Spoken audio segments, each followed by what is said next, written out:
Today at the National Press Club, Chair of the Carbon Market Institute, Dr. Kerry Schott, as the government negotiates support for changes to its safeguard mechanism to reduce emissions, the former chair of the Energy Security Board will share her thoughts on the policy.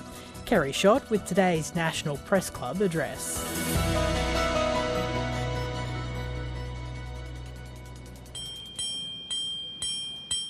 Ladies and gentlemen, good afternoon. Welcome to the National Press Club and today's Westpac address. My name is Steve Lewis.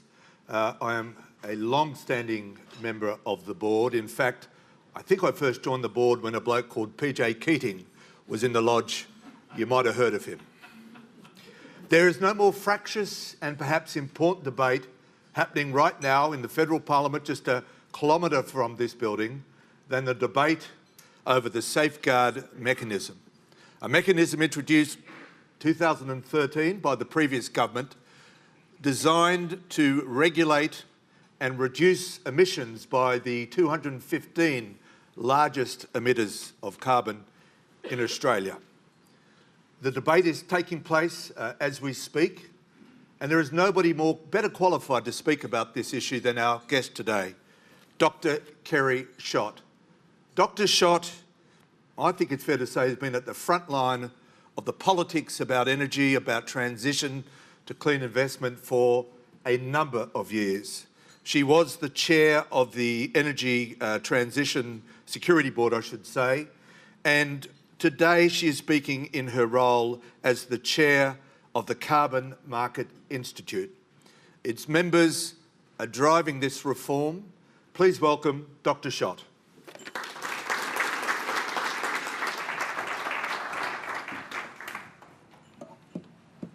Thank you very much. I know it's not the most riveting way to spend lunch talking about a policy mechanism, but the reason that I'm standing here today is that this is a really important policy, and it's extremely critical that we get this legislated this week or next week and in place by the 1st of July. We're in a situation where Parliament rises in a couple of weeks, and it's then rest, and then it's the budget, and the budget's taking place in very difficult economic and geopolitical circumstances. So we've got this week to sort it out, and possibly the week after. If the date drags past the 1st of July, it means that meeting the 43% target that's been set by the government for emissions reduction by 2030 is pretty well out of reach, and certainly it's going to make getting to the 2050 target of net zero virtually impossible if we don't get to 43% or somewhere near it by 2030. So while it's just one piece of legislation, it is a very important piece of legislation. And while we're all focused on what's happening in the negotiations with the Greens, I think it's important to recognise that the other members of the Senate, particularly the Coalition, who basically have left us with a decade of no climate policy, really are sort of playing a very silent and, dare I say, of course, negative role in all of this. The question before the Parliament is really whether they're going to do something like they did in 2011, which was pass the CPRS. It didn't last very long, but it was there for a while. Put in place ARENA, put in place the CEFC, all of which still remain, put in place carbon farming legislation, and also offset integrity standards. And these were really major initiatives that remain in place and are used today. So we really do need to add to those and get on with it. And I think what my main message today is that this is a very important mechanism and we really need to get it in place in the next week or two. So what I thought I'd do is just start off with a very brief explanation of what this policy mechanism is all about and how it works, and then I'll move on to how it fits in with emissions reduction policy more generally. Then I'll talk about some of the criticisms of the policy, and there certainly have been some, and some of them I think are quite merited. And finally, I'll talk about what the future is looking like for carbon markets. So they're the sort of broadly 4 areas that I want to touch on. Just in terms of the basic mechanism, the basics of this policy are actually quite elegant. And what it does is focuses on the top 215 heavy emitters and their facilities. So it's about factories and mine gates, mine sites and particular sites. And all of those are, at the moment, emitting more than 100,000 tonnes of carbon every year. So hence the need to focus on them. They're making up 28% of the emissions in this country, and it's very important that there's a policy in place to tackle it. And what industry are saying to me is that they want certainty. Could we just please put something in place that is certain so they can get on with the job?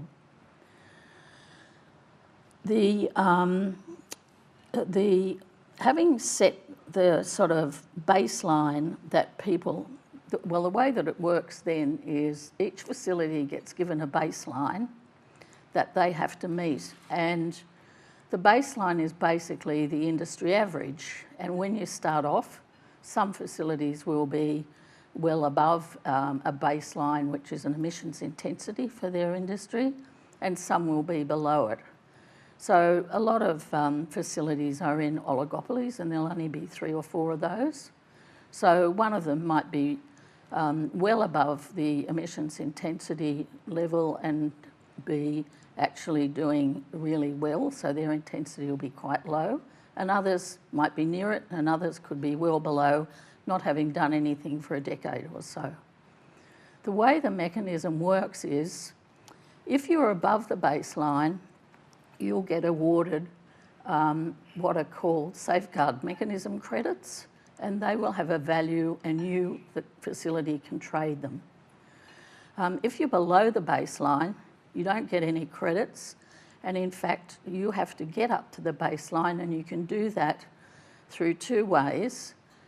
Getting your emissions down by 5%, roughly, 4.9, every year, and that will persist forever.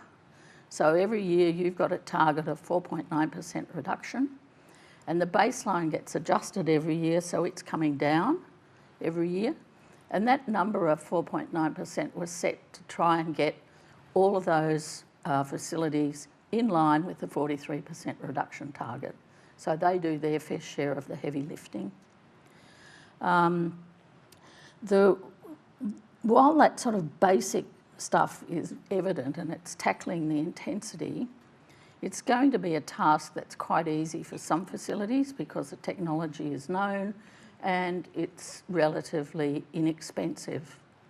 It's also the case it's going to be quite difficult for some other facilities because the technology they've got to put in is very expensive, it'll need new capital expenditure, and it will take time.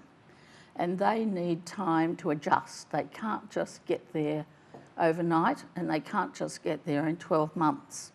So the way the mechanism works is it allows you, if you can't get there quickly, to basically get safeguard mechanism credits to offset your gap, or alternatively, you can fill that gap with ACCUs, Australian Credit Union.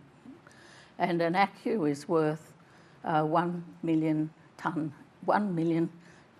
carbon units. So the person that's below the baseline every year has got a target.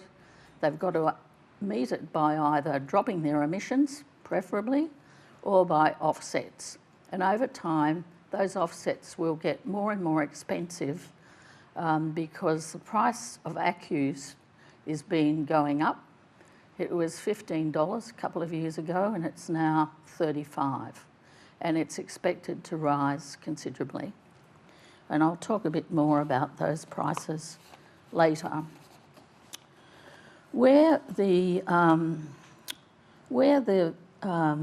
mechanism starts getting a bit messy is when it starts to incorporate some of the things that are in the real world. And some of those things are caused by not, I might say, having a carbon price, which would make life easier for everybody, but we don't, and we're not likely to for at least a while. So there are particular sort of clunky bits added to it to deal with things like new entrants. What do you do about those? What do you do about export trade facilities? What do you do about having enough ACCUs to make sure there's credit availability in the market? What do you do about the fact that ACCUs could sort of rocket up in price and make things absolutely impossible for people? And what do you do about international offsets? At the moment, under the proposal, they will not be permitted, including high integrity international offsets. And the other thing that sort of is important for the trade exposed industries is that there is a carbon border adjustment mechanism being considered by the government for Australia, and such a mechanism is going to be introduced in Europe next year. So trade exposed facilities have really got issues around emissions reduction. They've got to deal with things themselves, and if they don't, they're going to be in big trouble with their business going forward. The thing about having offsets and giving time to facilities is the government does not wish to deindustrialise. We do want to see emissions go down, but we want to see emissions go down so decarbonise, not deindustrialise, lies at the heart of this adjustment mechanism. So just turning on to how this fits in with emissions reduction policies generally. Globally, the approach to emissions reduction in countries is pretty similar, and you focus on those sectors of your economy which are the worst emitters, and you focus on the facilities that are the worst emitters. And that's exactly what the safeguard mechanism is doing with these 215 facilities. In Australia, with the heavy emitting sectors, it's very clear that they are in order of horror: electricity, stationary energy, which are things like pumps and stationary heat providers for industry and the like. Transport's the next one, then agriculture, then fugitive emissions, and then waste. So those sectors are all in the states who've been at this for much longer. There are sector-specific targets in New South Wales and Victoria, and soon coming in Western Australia. The federal government is moving in this direction. There are sector-specific targets for electricity, has to get to 82% renewables by 2030. There are moves coming in transport, relatively slowly on the EV front, but coming, and also moves around measures for heavy transport vehicles. So these sector targets are coming. What they're aiming at overall is a reduction on 2005 emissions, and in 2005, Australia was emitting 620 million tonnes of carbon. This year, it's down to around about 500, so we're moving in the right direction. So that's a start.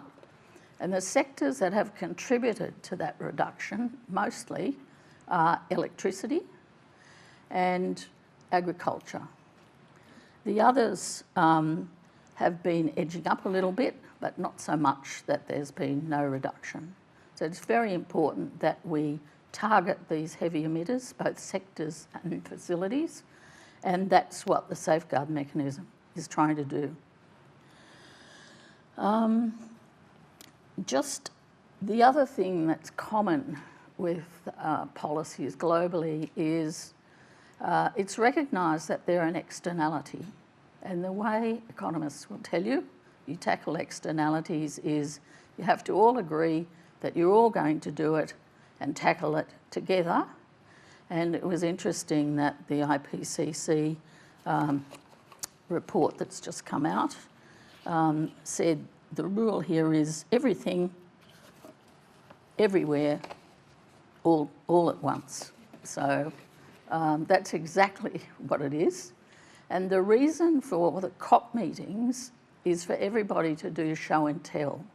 And every country sets a target and works out what it's going to do to meet that target. And at COP, it turns up and it explains what it has done or not done and what's worked and what hasn't. And that is the case for all countries that are committed to the Paris Agreement. Now, what's happening is that in the next COP, the 28th COP, it's a big general stock take of where everybody's at. And Australia has to turn up and explain where they're at.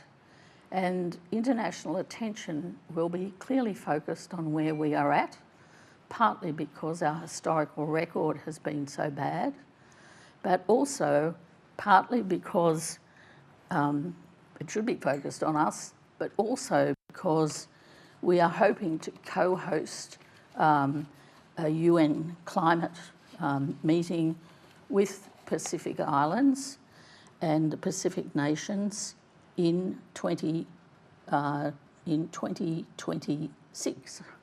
And it's with great pleasure that I note that the High Commissioner for Fiji is with us for lunch today. And I should note that the Carbon Market Institute has been working with Fiji on a roadmap for carbon markets. So there's a lot of work happening with our Pacific neighbours who are facing, as we know, an existential threat.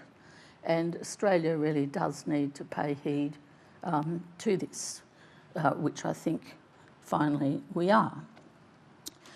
So the aim in 2030, as we know, is 43%. We've got to turn up and explain how we're going about that. Because of events around the globe recently with extreme climate events that we're all very familiar with, either at home or abroad, there will be enormous pressure on everyone to do better. The scientists will be pushing everybody to do better. And I think, given the experience in New South Wales and Victoria with the progress they've been making, it's very clear to me that Australia should be turning up to at least say we're going to do 70% reduction by 2035. Now that might sound a lot, but both New South Wales and Victoria are on track to do that. And there is absolutely no reason why the nation as a whole can't get there. So one of the things I think we have to do in emissions generally is front up and do that. And that gets back to the point I started with, which is this is a really important policy to help us get there. Just moving on to the role of ACCUs, there's been quite a lot of criticism about the role of ACCUs, and in particular a fear that using credits will replace people actually wanting to reduce emissions. Now, I don't think that will happen because the way that the mechanism is designed is every year it gets more and more expensive to be using credits. Cost of them are going up and you're going to need more and more if you're going to sit on your hands and not do anything. So after a few years of 5%, 5%, 5% accumulating, you are going to be looking at some extraordinarily difficult costs unless you tackle your actual emissions. So having said that, the thing that's being suggested about, well, several things are being suggested about making sure this doesn't happen. One of them is that credits should be limited to just the safeguard facility credits. so that you should be limited to what's happening with SMCs. Now, the problem with that is it doesn't allow some industries that need a bit more time, enough time. So the reason that the ACCUs are there is to provide that and to make sure that we don't deindustrialise and that we actually decarbonise. The other suggestion that's been made is we should put a hard cap on the number of ACCUs that are allowed to be used for these heavy emitting facilities. And that sounds like it might work, but the problem is this is a new policy. We have no idea about where that cap should be set. It's something that in 2027, when the policy is reviewed, we could have a look at it. But before that, it would make no sense and could be quite dangerous to set some sort of a hard cap. So the reason that we need those credits is because we've had 10 years of nobody really being driven to do this apart from their own corporate policies or states driving them to do it. So one thing that has been suggested initially by Kate Cheney, the WA MP, is that facilities should front up and explain why they're using credits and how many they're using. And that's a relatively soft option, and there's a lot of companies and a lot of facilities do that already. You could make it mandatory, which is what the UK has done with their scheme, and there's no reason why we shouldn't necessarily do that. The other thing that's suggested is that you could make the ACCUs vintage. So you say every 5 years you have to retire your ACCUs and start all over again, and that would limit the supply, make the ACCUs more valuable for people who are producing them. It could have impacts for the safeguard mechanism credit, so needs to have a whole lot of thought, but worth thinking about. And then the other criticisms that I've mentioned relate really to the sort of rather clumsy things that have been added to the safeguard mechanism to allow for new entrants and trade-exposed industries and the like.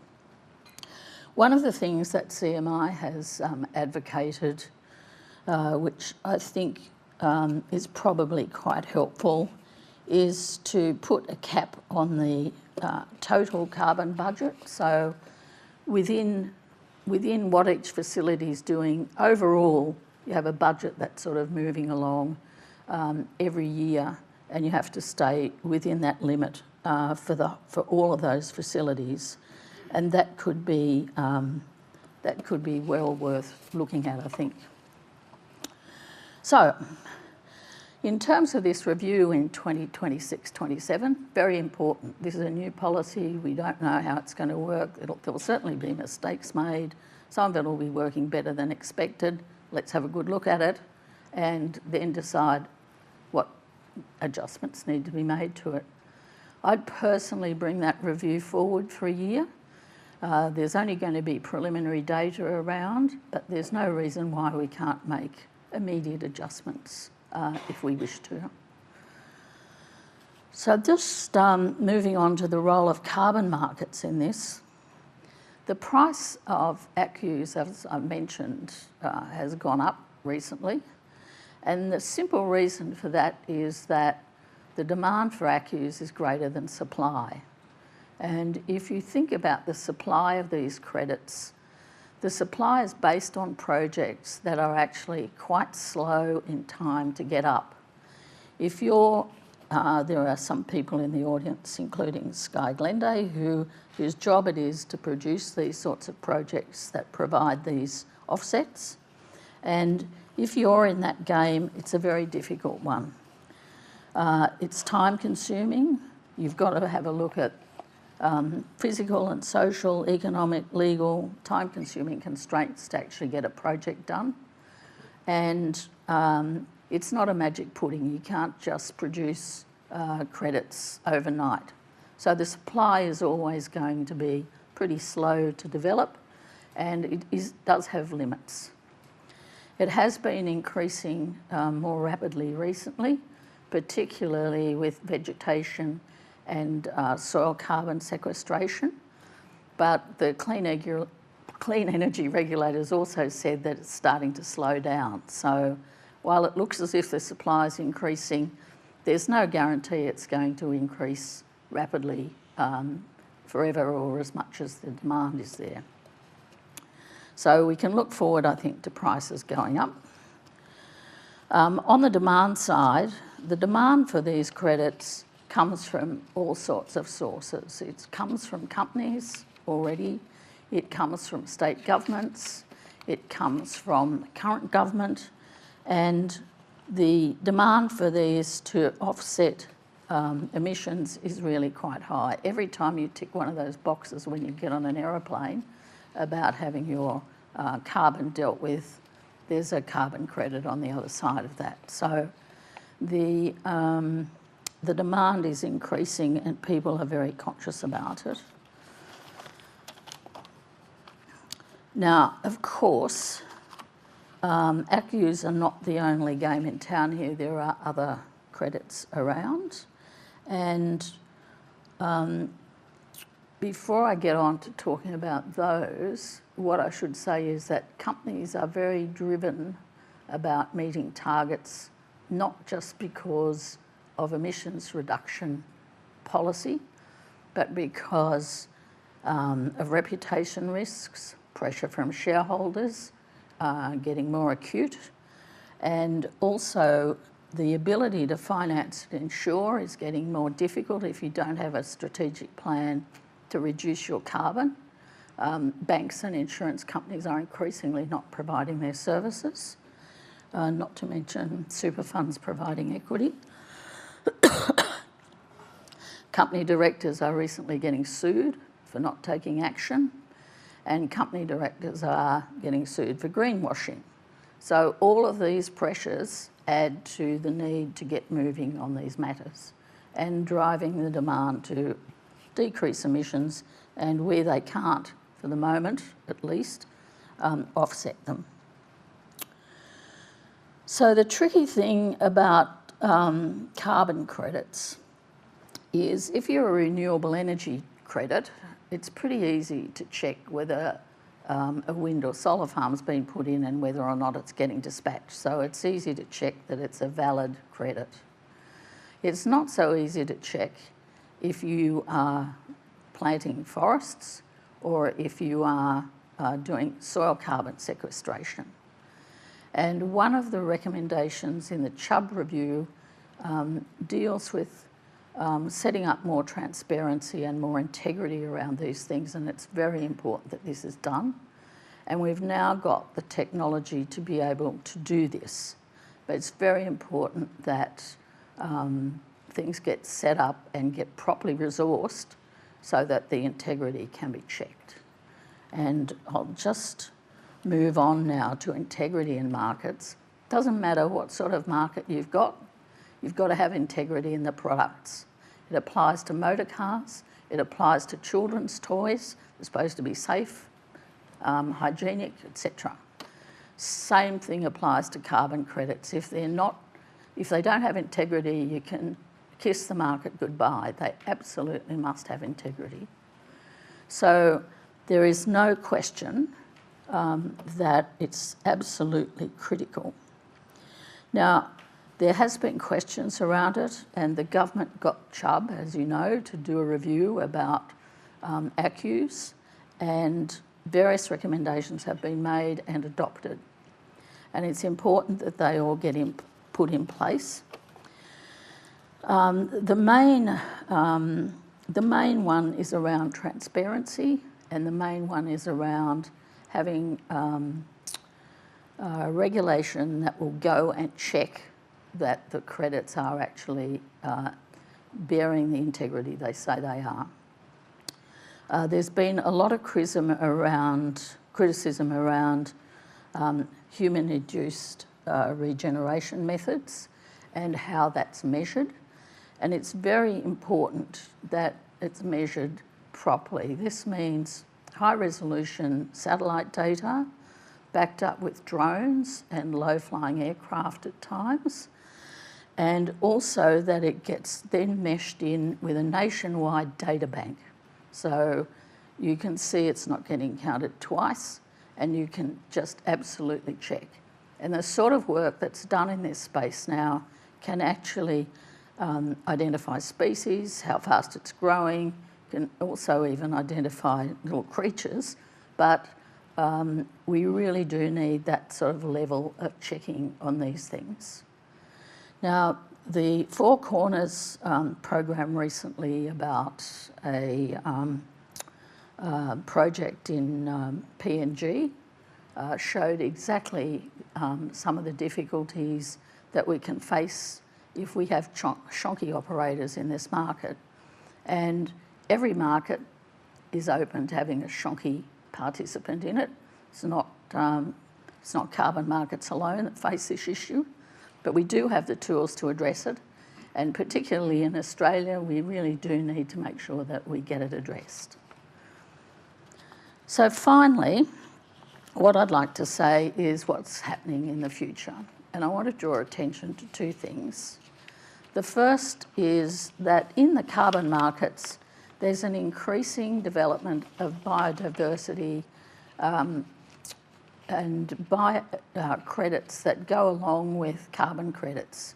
So as well as carbon reduction schemes, we've got projects developing that are providing biodiversity in both fauna and flora. We've also got projects developing that are providing particular benefits for First Nations people, and we have projects developing that are providing regional benefits. And how all of these co-benefits get judged alongside the benefit that you get from offsetting carbon needs to be carefully thought through.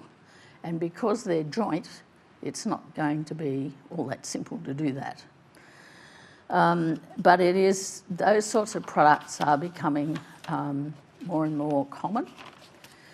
The other trend that's developing is the growing demand for carbon credits that I've already talked about.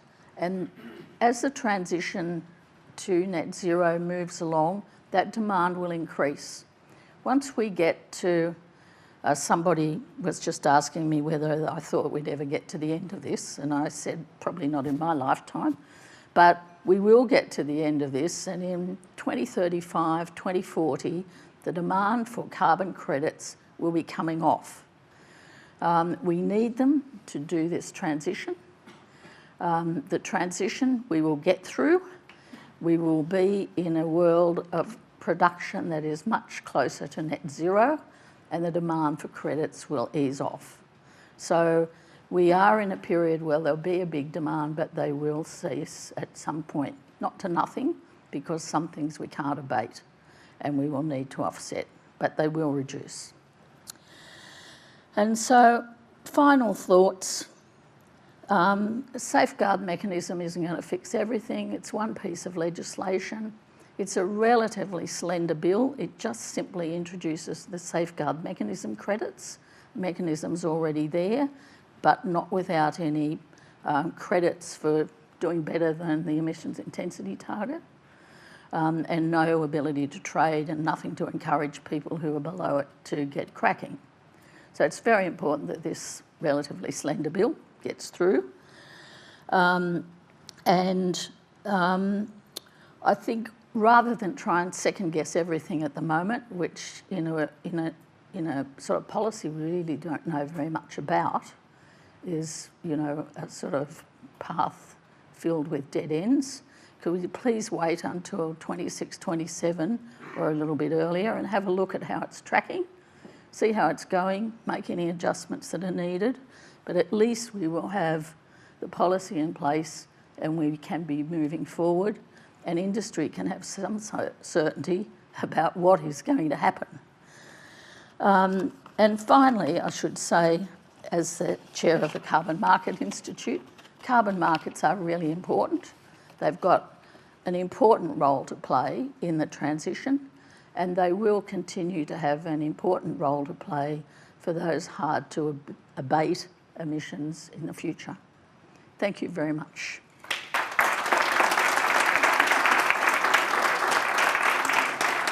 Kerry Schott, thank you very, very much for that speech. That was informative, educational. There's a lot to unpack.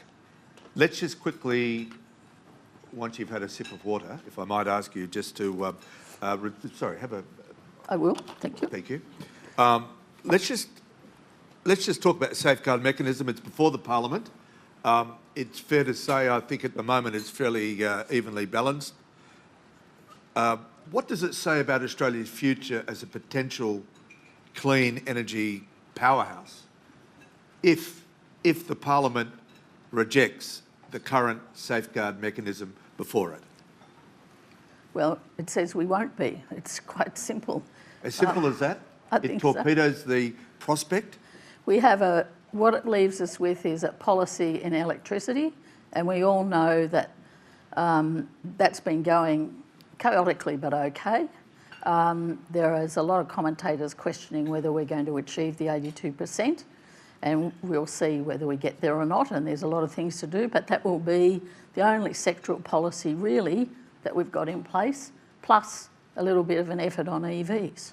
Like, this is not the way to low emissions in industry.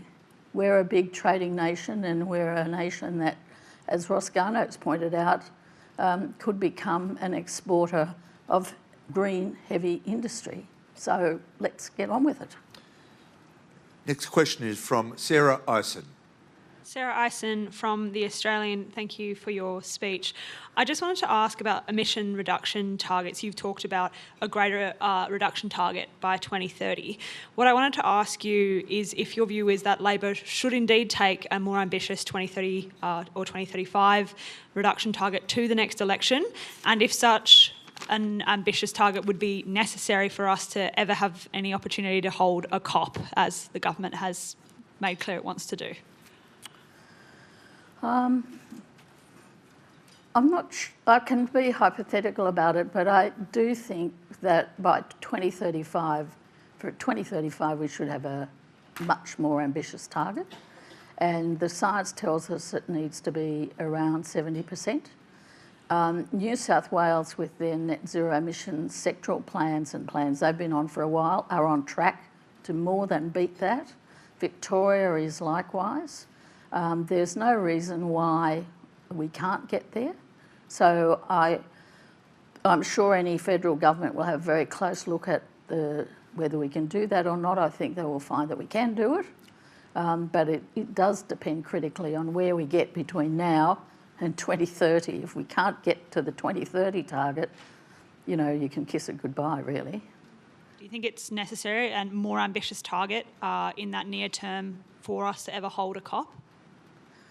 I think it'd be very difficult for us, and our ambition is to co-host with the Pacific nations, and that would be a terrific thing to do.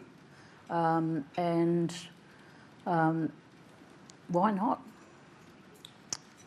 Our next question from Marion Ray. Marion Ray with AAP, covering future economies. I think you've demonstrated eloquently why this whole policy area is very difficult to understand. And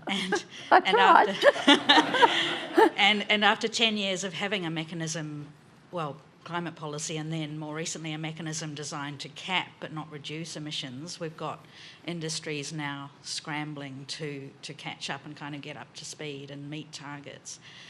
But also, it's an area that's riven with vested interests. So in the spirit of that, as someone who works for AAP and it's the budget cycle, how important is it that we have public interest journalism to cover these issues like carbon markets, industrial transformation, energy transition and climate policy?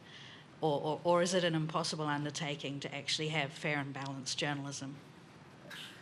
Well, I don't know, you're all reporters, I'm not, but we certainly do need to have coverage, and I do think we have been getting pretty reasonable coverage about these issues recently, and I certainly know that the business sector is very focused on these matters.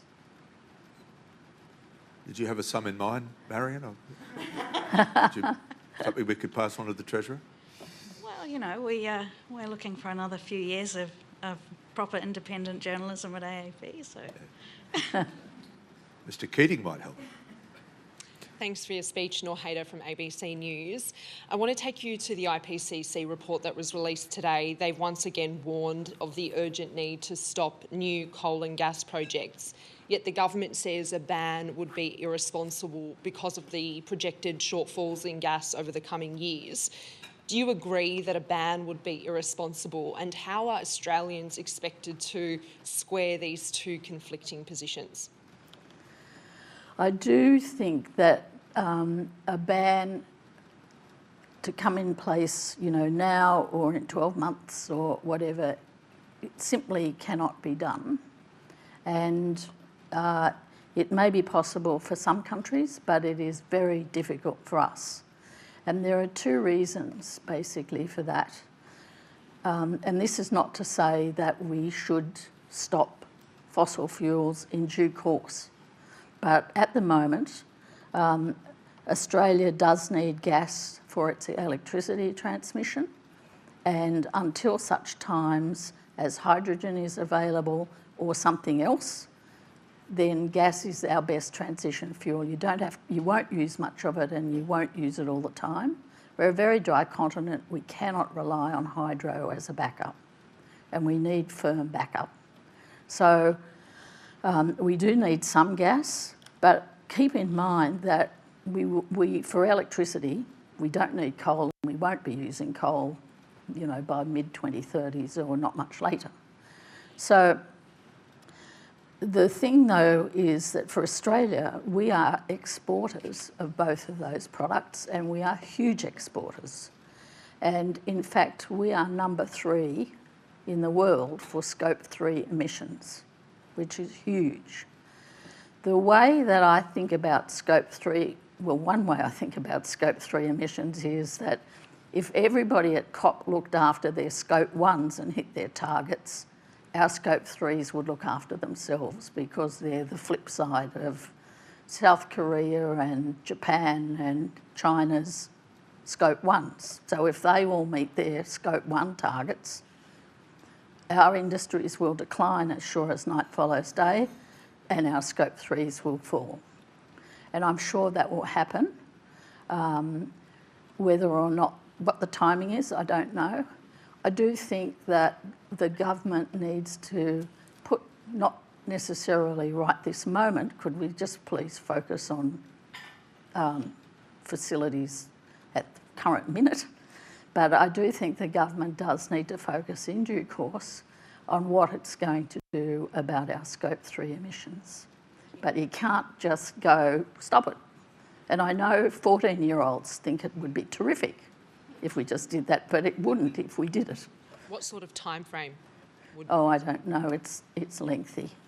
These are huge industries employing huge numbers of people, and I regret to say that the economy sits on them. So, you know, we've got to... This is a really major structural change we're going through. Our next question from Ben Westcott. Hi, Ben Westcott from Bloomberg. Thank you so much for your speech today. 2 questions, if I may be a bit cheeky. The first one is, a lot of critics or people who are on the fence about the safeguard mechanism have raised questions over whether or not certain manufacturing companies would be able to pay the necessary, to cut emissions fast enough to avoid being forced offshore. Is that a risk? And my second question is, the previous Morrison government was criticised a lot for the use of LULUCF cuts to sort of accentuate Australia's emission reductions, so presenting as if we'd cut a lot of reductions when in fact perhaps it was just land that wasn't being cleared for other reasons. The Albanese government has kept these in our emissions figures. Is that something that should be removed or changed? One at a time. Remind me what your first question was. The first question was about manufacturing being forced offshore. Oh, manufacturing being forced offshore. That sort of leakage is being considered as part of the carbon border adjustment mechanism. And what that mechanism effectively does is it sticks a tariff on anything coming into us which is coming from a country that is not addressing its emissions. So that means that moving offshore becomes not viable. So if you're going to come back into Australia with your goods, forget it. And it is a policy that will be instituted in Europe next year, and introduced step one, and then there's a few steps to follow it. And this sort of mechanism is coming, and it's very real. So I think the way to address that leakage issue is through some sort of carbon border adjustment mechanism.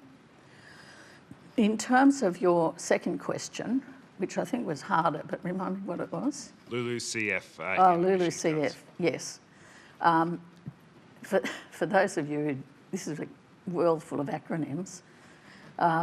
It's basically about land use and basically deforestation that was never going to happen, but then starts getting counted as if it was going to happen, and so we've actually saved some money because it didn't happen, but it was never going to happen anyway.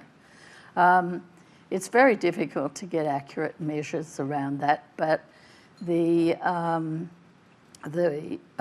contribution that sector of the economy has made, I think, however you measure it, is negative. I do think it has been overstated in the past. I think it's a past problem. I don't think it's going to continue. Thank you. Thanks, Ben. I'm learning a lot today, including some new acronyms, which I hope to use in the future. Yes, it's a world of dreadful acronyms, this one. No, Kerry, keep going. I'm enjoying it. Simon Gross. Speaking of acronyms, I'm going to ask you a question about AEMO's NEM reporting.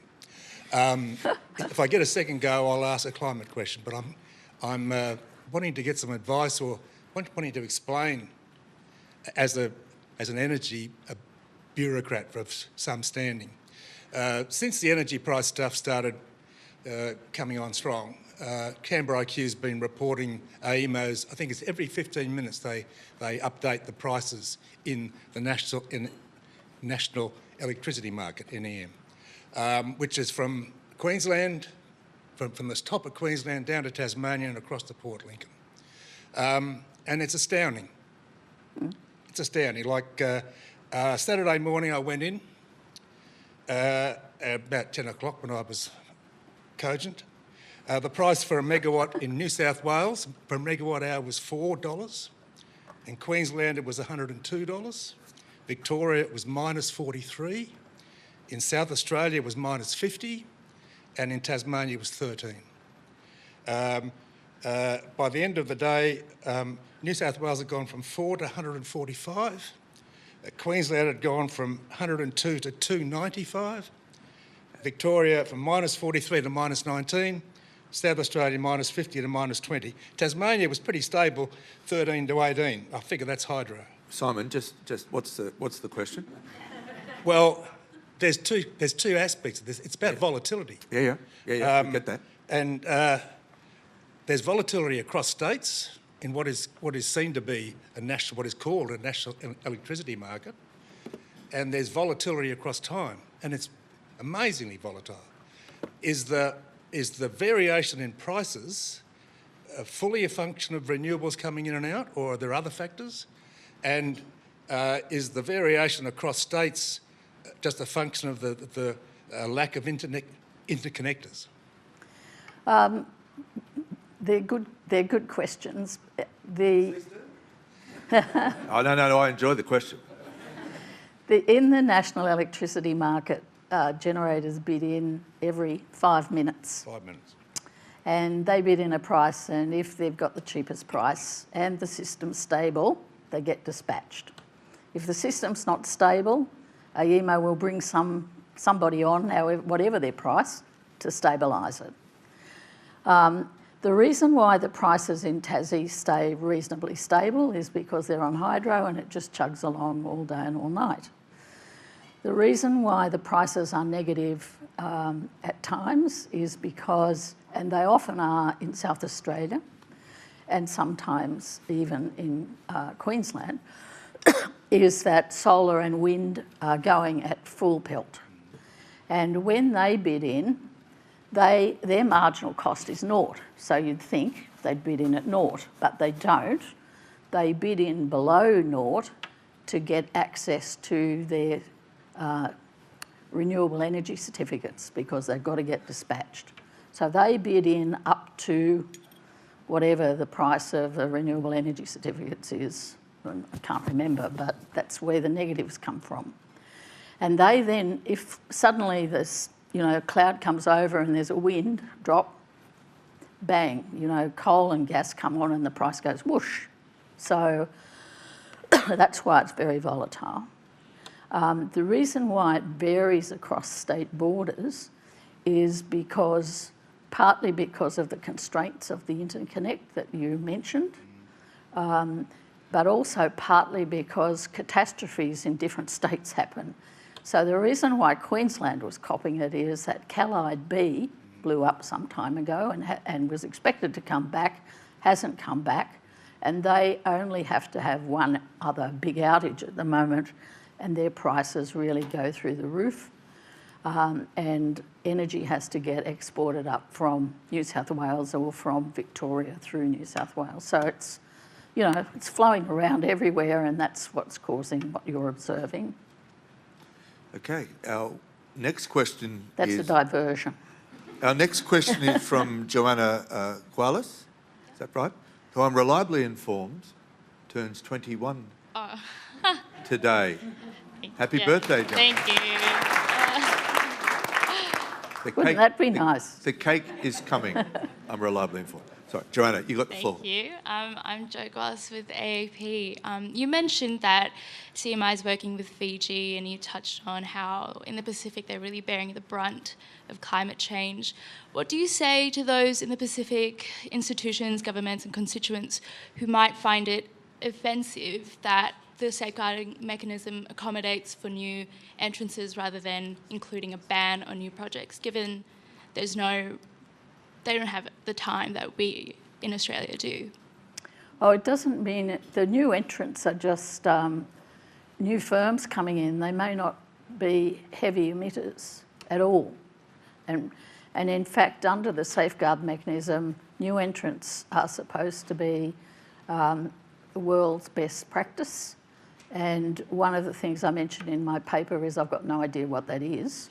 And we really do need to get that fairly carefully defined for Australian conditions, because it won't be the big scale of, the greatest things that you see in US and Europe and China, because we're not that big.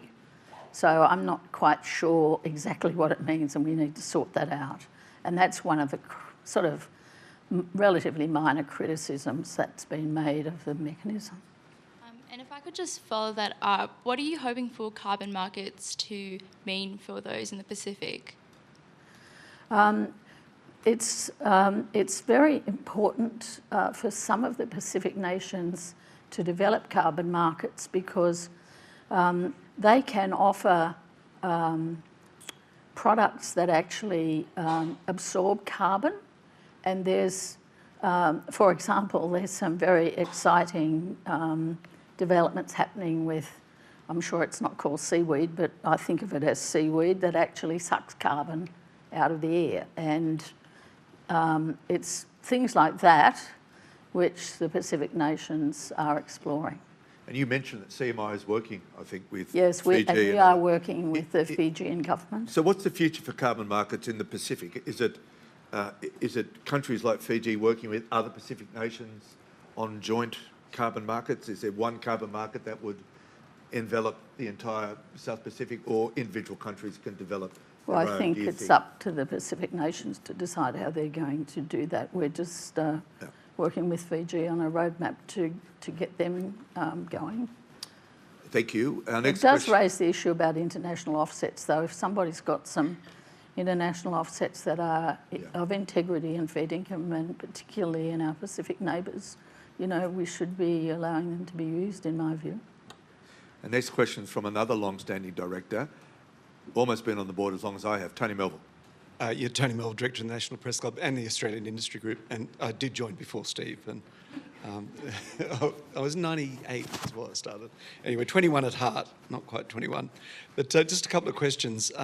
The Productivity Commission report that's come out, Volume 6 of this very large report was all about climate change, and one of the issues it raises in that is making safeguards, the safeguard mechanism fully economy-wide and pulling in other sectors like transport and others. Is that something you see value in, or where do you see that going? I think it's a good policy, but what I question about it is the practicalities of doing it right now, because in effect, what you're doing is introducing almost a carbon price across the economy, and we've been there and done that, and look what happened. So just pragmatically, they're right that what we're doing is not as efficient as what they're suggesting, but pragmatically, I just don't think it will fly at the moment. Can I just, I think we've got time for one or two last questions. Quickly, safeguard mechanism, is it going to get through? And who blinks first, Adam Bant or Chris Bowen? Is that a question for me? Yeah. Will the safeguard mechanism get through? And who will blink first, the government or the Greens, in your view, Kerry Schott? I don't think there's sort of a lot of blinking going on. I do think there's a lot of discussion going on, and it's, you know... Are you confident it will get through, the safeguard? No, I'm not confident about anything in this area, but I'm hopeful. Okay. Sarah Eisen? For a second question, thank you. I actually want to stay on this topic of the negotiations with the Greens. You did say it was important we recognise the coalition and their role here, and I think that's absolutely fair enough. But regarding the Greens, they have said, you know, that not opening new coal and gas, that's the bare minimum, that sort of language, saying this is pouring, you know, fuel on the fire, and that this is just absolutely the bare minimum ask. It's been going back and forth that way for a few weeks. I feel like we've been reporting the same story almost every day. So I just wanted to ask your reflections on how this third, you know, biggest party in Australia is engaging in this, particularly given the history with the carbon market, if you're disappointed, or what your reflection is. While the Greens have started there as a negotiating position, they've also made it very clear that they're open to negotiations. They have not shut the door on talking about things, and I think that's the important thing. It hasn't been a, you know, we want this or we're going to throw all our toys out of the cot and go home. It's a, we want this, but, you know, we're still here. If Australia doesn't support the mechanism, if it doesn't get through Parliament, in the eyes of the world, are we a less attractive destination for capital, for clean energy transition? Well, yes. But at the moment, I might say that with the steps being taken in the United States with the strangely called Inflation Reduction Act, yes, you know, we're not a terribly attractive place at the moment anyway, so. But we need the safeguard mechanism to get through to become more attractive. We do.